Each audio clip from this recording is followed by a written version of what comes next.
अगर आप भी मार्केट में एक बिगिनर हो तो इस वीडियो में स्विंग ट्रेडिंग सिखाने वाला हूं, वो भी पूरा बेसिक से एडवांस। तो वीडियो मिस मत करना एंड पूरी देखना। आओ वीडियो करते हैं गाइस स्टार्ट। आप स्टूडेंट हैं, जॉब करते हैं या फिर आपको कोई और काम की वजह से ट्रेडिंग करने के लिए टाइम नहीं मिल पाता है। हो सकता है आप स्टॉक रिसर्च नहीं करना चाहते हो या फिर दिन भर कंप्यूटर के सामने बैठना नहीं चाहते। तो आपके लिए बेस्ट है एक खास तरीके का ट्रेडिंग जिसे हम स्विंग ट्रेडिंग कहते हैं। जैसे इंट्राडे में हम शेयर को सिर्फ एक दिन के लिए खरीदते या फिर बेचते हैं, लेकिन जब आप स्विंग ट्रेडिंग करते हैं तब एक दिन से ज्यादा कुछ हफ्तों तक या फिर कुछ महीनों तक किसी स्टॉक को होल्ड करके रखते हैं, जिस कारण यहां इंट्राडे ट्रेडिंग के कंपैरिजन में रिस्क कम होता है और प्रॉफिट बनाने की संभावना ज्यादा होती है। अब तो लगभग सभी ब्रोकर स्विंग ट्रेडिंग के लिए मार्जिन फैसिलिटी अवेलेबल कर दिया है, जिसे एमटीएफ के नाम से जानते हैं। एमटीएफ में ब्रोकर आपको एक्स्ट्रा फंड प्रोवाइड करता है। फॉर एग्जाम्पल, अगर आपके पास 25 रुपए है जिससे आप एबीसी कंपनी का शेयर खरीदना चाहते हैं और उस कंपनी का शेयर प्राइस अभी 100 रुपए है, जब आप एमटीएफ फैसिलिटी यूज करेंगे तो आप 100 रुपए की शेयर्स को 25 रुपए में खरीद सकते हैं। उस शेयर को खरीदने में सिर्फ आपका 25 रुपए इस्तेमाल होगा और ब्रोकर आपको 75 रुपए देगा, जिस कारण आप कम पैसे में भी अच्छा रिटर्न बना सकते हैं। दिन के अगर आप 10 से 15 मिनट देकर अच्छे स्टॉक को सिलेक्ट कर पाते हैं तो मंथली आप अच्छे रिटर्न बना सकते हैं। यह मार्जिन स्टॉक टू स्टॉक बदलते रहता है। किसी स्टॉक में आपको 75% मार्जिन मिल जाता है, किसी में 60%, किसी में 80%। इस वीडियो में हम डिटेल में डिस्कस करेंगे कि स्विंग ट्रेडिंग कैसे करते हैं, स्विंग ट्रेडिंग में स्टॉक को कैसे सेलेक्ट करते हैं, और अंत में मैं एक ऐसी स्विंग ट्रेडिंग स्ट्रेटजी शेयर करूंगा जिसने मुझे अब तक सबसे ज्यादा प्रॉफिट दिया है। इसीलिए वीडियो को ध्यान से देखना। चलिए वीडियो को शुरू करते हैं। स्विंग का मतलब होता है झूला और ट्रेडिंग का मतलब होता है एसेट्स को बाय और सेल करना। किसी भी स्टॉक की प्राइस कभी भी सीधे ऊपर या नीचे नहीं जाती है। मार्केट का एक स्ट्रक्चर होता है जिसे प्राइस हमेशा फॉलो करती है। मार्केट के 3 स्टेज होते हैं। पहला अपवर्ड ट्रेंड, दूसरा साइडवेज और तीसरा डाउन ट्रेंड। अपवर्ड ट्रेंड में प्राइस नीचे से ऊपर की तरफ जाती है, लेकिन प्राइस कभी भी एक बार में ऊपर नहीं जाती। पहले प्राइस रैली करती है, उसके बाद पुल बैक लेती है, फिर रैली करती है और फिर पुल बैक लेती है। यह अपवर्ड ट्रेंड का स्ट्रक्चर होता है। जब प्राइस पुल बैक करती है तो स्विंग ट्रेडर्स के लिए यह एक अपॉर्चुनिटी होती है कि प्राइस की अगली रैली को ट्रेड में कैप्चर कर सकें और प्रॉफिट बना सकें। जब मार्केट साइडवेज रहता है, प्राइस एक रेंज में ऊपर नीचे होती रहती है। रेंज के ऊपरी लेवल को रेजिस्टेंस लेवल कहते हैं और रेंज के निचले लेवल को सपोर्ट लेवल कहते हैं। जब प्राइस रेजिस्टेंस लेवल से टकराकर नीचे आती है और सपोर्ट एरिया के पास आकर कोई स्ट्रांग बुलिश कैंडल बनती है, तब स्विंग ट्रेडर्स के लिए यह एक अपॉर्चुनिटी होती है कि अगली रैली में जब प्राइस सपोर्ट लेवल से रेजिस्टेंस लेवल तक जाए तो उसे कैप्चर करके प्रॉफिट बना सकें। साइडवेज मार्केट के दौरान ट्रेड में एंट्री करने के लिए सपोर्ट लेवल पर जब कोई बुलिश कैंडल बनती है तब ट्रेड में एंट्री लेते हैं, जिसमें हमारा स्टॉप लॉस सपोर्ट लेवल के नीचे होता है और टारगेट रेजिस्टेंस लेवल। इसी तरह डाउन ट्रेंड होता है जहां प्राइस नीचे जाती है, लेकिन प्राइस कभी सीधे नीचे नहीं जाती। पहले प्राइस नीचे रैली करती है, फिर पुल बैक लेती है, फिर रैली करती है और फिर पुल बैक लेती है। इस तरह से जब प्राइस डाउन ट्रेंड में होती है तो पुल बैक के बाद अगली रैली आने से पहले हम ट्रेड में एंट्री करते हैं और इस पूरी रैली को ट्रेड में कैप्चर करके प्रॉफिट बनाते हैं।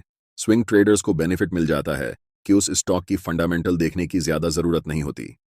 अगर आती है तो ठीक बात है, लेकिन अगर नहीं भी आती है फंडामेंटल एनालिसिस, तो भी आप स्विंग ट्रेडिंग कर सकते हैं। फंडामेंटल्स बेसिकली इन्वेस्टर्स के लिए इंपॉर्टेंट होते हैं जो किसी स्टॉक को 1.5 साल, 2 साल यानी 1 साल से ज्यादा होल्ड करते हैं। स्विंग ट्रेडर्स के लिए इंपॉर्टेंट है टेक्निकल एनालिसिस, जिसके बेसिस पर आप ट्रेड में एंट्री करेंगे।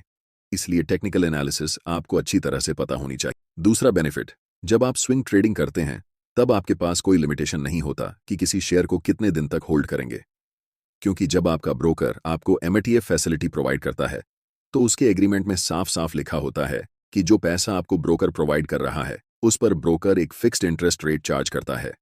जनरली यह इंटरेस्ट रेट 10% से 12% प्रतिवर्ष होती है और वह स्टॉक को आप लाइफ टाइम तक होल्ड करने की परमिशन देता है।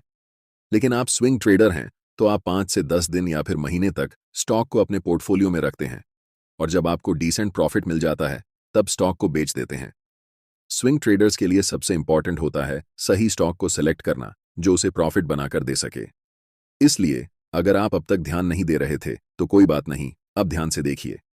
अगर आपने स्विंग ट्रेडिंग में अच्छे स्टॉक को सेलेक्ट करना सीख लिया तो आप यहां से रेगुलर इनकम बना सकते हैं। अब जानेंगे कि जिस स्टॉक में हम ट्रेड करने वाले हैं उस स्टॉक में क्या क्या गुण होने चाहिए। स्टॉक को सेलेक्ट करते समय आपको कुछ गाइडलाइंस को फॉलो करना होगा। यह बहुत इंपॉर्टेंट है, लेकिन ज्यादातर ट्रेडर्स इसे इग्नोर करते हैं। अगर आप इस गाइडलाइन को फॉलो नहीं करेंगे तो आपको टेक्निकल एनालिसिस की जानकारी होते हुए भी ट्रेड में लॉस हो जाएगा। स्टॉक सिलेक्शन के समय हमें इस बात को एश्योर करना है कि उस स्टॉक में वोलेटिलिटी हाई हो। वोलेटिलिटी का मतलब है कि प्राइस एक जगह स्थिर नहीं होनी चाहिए। प्राइस में उतार चढ़ाव होगा तभी आप स्विंग को कैप्चर कर पाएंगे और प्रॉफिट बना पाएंगे। इसीलिए स्टॉक को सेलेक्ट करते समय उसकी वोलेटिलिटी हाई होनी चाहिए। दूसरी गाइडलाइन जिसे आपको फॉलो करना ही है वह है लिक्विडिटी। जिस स्टॉक को आप सेलेक्ट कर रहे हैं उसमें लिक्विडिटी होनी चाहिए। लिक्विडिटी का मतलब है वॉल्यूम, जहां ज्यादा क्वांटिटी में शेयर्स की खरीद और बिक्री हो रही हो। मार्केट में जितनी क्वांटिटी के बाय ऑन ऑर्डर एग्जीक्यूट होते हैं उतनी ही क्वांटिटी के सेल ऑन ऑर्डर भी एग्जीक्यूट होते हैं। इसीलिए ऐसे स्टॉक को चुनना चाहिए जहां लिक्विडिटी ज्यादा हो। इन दोनों गाइडलाइंस को फॉलो करके स्टॉक को सेलेक्ट करना आपके लिए मुश्किल हो सकता है।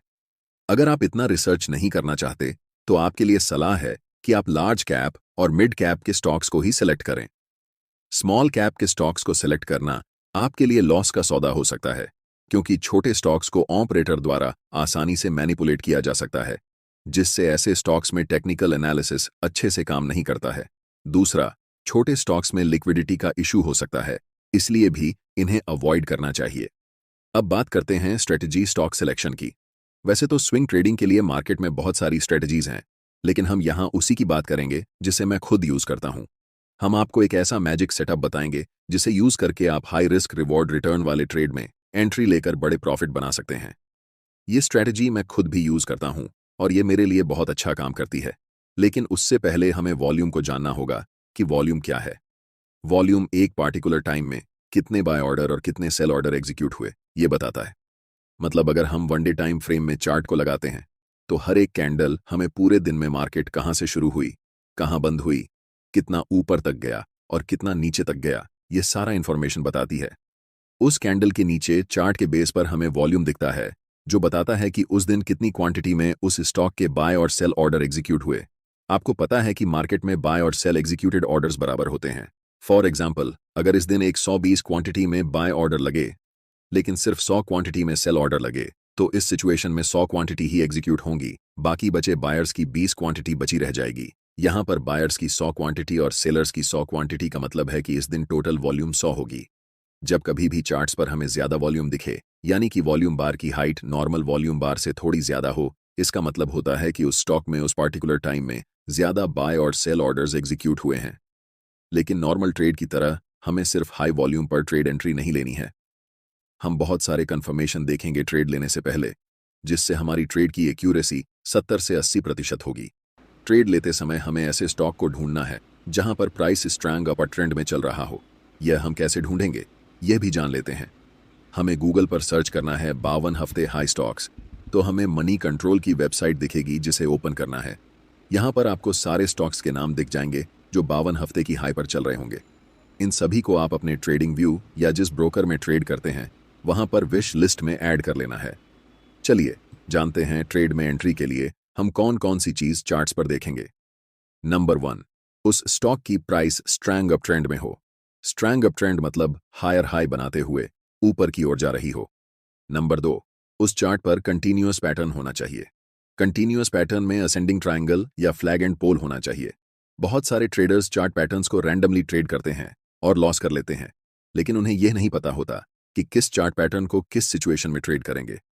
तीसरा मोस्ट इंपॉर्टेंट पॉइंट, जब प्राइस ब्रेकआउट कैंडल की हाई को तोड़ेगी तभी हम ट्रेड में एंट्री लेंगे। और नंबर 4, ब्रेकआउट वॉल्यूम बार के पहले की वॉल्यूम डिसेंडिंग ऑर्डर में हो, मतलब पहले बड़ी बार, उसके बाद धीरे धीरे बार की साइज छोटी हो रही हो और अचानक से ब्रेकआउट कैंडल की वॉल्यूम बार प्रीवियस वॉल्यूम बार से ज्यादा बड़ी हो, तभी हम ट्रेड में एंट्री करेंगे। एग्जिट के फिर 2 तरीके होंगे। हम अपना स्टॉप लॉस ब्रेकआउट कैंडल के लो के नीचे रखेंगे, और अगर स्विंग लो थोड़ा नजदीक है तो हम अपना स्टॉप लॉस स्विंग लो के पास रखेंगे।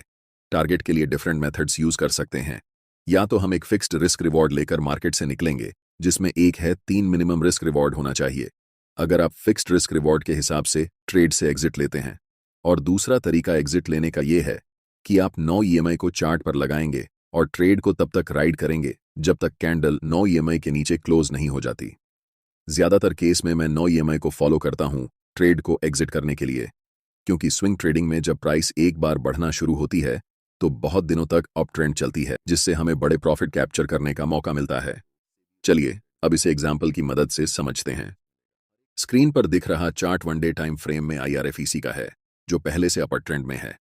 ध्यान से देखिए, जब प्राइस बढ़ रही थी तब वॉल्यूम भी बढ़ रही थी, जिसका मतलब होता है कि यह अपर ट्रेंड रियल और स्ट्रॉन्ग अपर ट्रेंड है। पहले अपर ट्रेंड को हम कभी भी प्रिडिक्ट नहीं कर सकते, लेकिन नेक्स्ट अपर ट्रेंड को हम प्रिडिक्ट कर सकते हैं, और हम इसी नेक्स्ट अपर ट्रेंड को ट्रेड करने वाले हैं। जब प्राइस ऊपर जा रही थी तब बड़े बड़े ग्रीन कैंडल्स बनाते हुए ऊपर जा रही थी, लेकिन जब प्राइस नीचे आ रही है तब छोटे छोटे स्मॉल रेड कैंडल्स बनाते हुए नीचे आ रही है। साथ ही साथ अगर हम वॉल्यूम पर नजर डालें तो वॉल्यूम बार की साइज धीरे धीरे छोटी होती जा रही है। वॉल्यूम ड्रायर एक स्ट्रॉन्ग कंफर्मेशन है कि डाउन ट्रेंड वीक है, यानी कि डाउन ट्रेंड लंबे समय तक नहीं रहने वाला है। यहां चार्ट पर हम एक ट्रेंड लाइन को ड्रॉ कर सकते हैं। मैंने कहा था कि हमें एक कंटीन्यूअस पैटर्न चाहिए, और यह एक कंटीन्यूअस पैटर्न है। जब भी प्राइस इस ट्रेंड लाइन को ब्रेकआउट करेगी और उस समय हमें वॉल्यूम नॉर्मल वॉल्यूम से ज्यादा दिखाई देगी, जो कि इस केस में हमें दिख रही है। वॉल्यूम यहां पर भी है, यहां पर भी है और यहां पर भी है, लेकिन इस वॉल्यूम ने ट्रेंड लाइन को ब्रेकआउट नहीं किया है। जब भी कोई कैंडल ट्रेंड लाइन को बड़े वॉल्यूम के साथ ब्रेकआउट करती है और नेक्स्ट कैंडल ब्रेकआउट कैंडल की हाई को ब्रेक करती है, तब हम यहां मार्केट में एंट्री ले सकते हैं, जिसमें हमारा स्टॉप लॉस इस ब्रेकआउट कैंडल के लो के पास होगा, और टारगेट के लिए हम 1 से 3 या फिर 7 से 9 EMA का यूज कर सकते हैं। नेक्स्ट टाइम इसी चार्ट पर इस रैली के बाद प्राइस धीरे धीरे नीचे की तरफ आ रही है, कंसोलिडेट होते हुए, और प्राइस के साथ वॉल्यूम भी ड्राई हो रहा है। इसके लिए हम यहां पर भी एक ट्रेंड लाइन ड्रॉ करेंगे। वॉल्यूम ड्राई होने के बाद जब कोई कैंडल ट्रेंड लाइन को स्ट्रॉन्ग वॉल्यूम के साथ ब्रेक करती है, यहां पर इस कैंडल ने ट्रेंड लाइन को ब्रेक किया है। कैंडल की वॉल्यूम प्रीवियस वॉल्यूम बार से सबसे ज्यादा है, इसलिए हम इस कैंडल को ब्रेकआउट कैंडल मानेंगे। और जब भी प्राइस इस कैंडल की हाई को ब्रेक करेगी, हम यहां पर एंट्री लेंगे, जिसमें हमारा स्टॉप लॉस इस ब्रेकआउट कैंडल के लो के पास होगा, और एग्जिट हम या तो 1 से 3 के रिस्क रिवॉर्ड पर करेंगे, या फिर जब तक प्राइस 9 EMA के नीचे क्लोज नहीं हो जाती तब तक हम ट्रेड को राइड करेंगे। इसी सिचुएशन में अगर आप देखेंगे तो अप ट्रेंड के दौरान प्राइस हाई बनाते हुए जा रही थी, और जब प्राइस ऊपर जा रही थी तब वॉल्यूम भी बढ़ रही थी, जो कंफर्म करता है कि अप ट्रेंड स्ट्रॉन्ग था। इस वीडियो में हमने सीखा कि वॉल्यूम और प्राइस एक्शन का यूज करके हम कैसे बड़े प्रॉफिटेबल ट्रेड सेटअप्स ढूंढ सकते हैं और कैसे उन्हें ट्रेड कर सकते हैं। इस स्ट्रैटेजी को यूज करने के लिए प्रैक्टिस और डिसिप्लिन दोनों की जरूरत होती है, इसलिए आप इस स्ट्रैटेजी को डेमो ट्रेडिंग या पेपर ट्रेडिंग में पहले यूज करें, और जब आपको इसमें कंफर्टेबल लगे तभी इसे रियल ट्रेडिंग में अप्लाई करें। आई होप गाइस वीडियो आप लोगों को पसंद आई होगी। अगर कोई भी डाउट है तो नीचे कमेंट जरूर करना। बाकी मिलता हूं आप लोगों से किसी और वीडियो में, जब तक के लिए जय श्री राम भाइयों।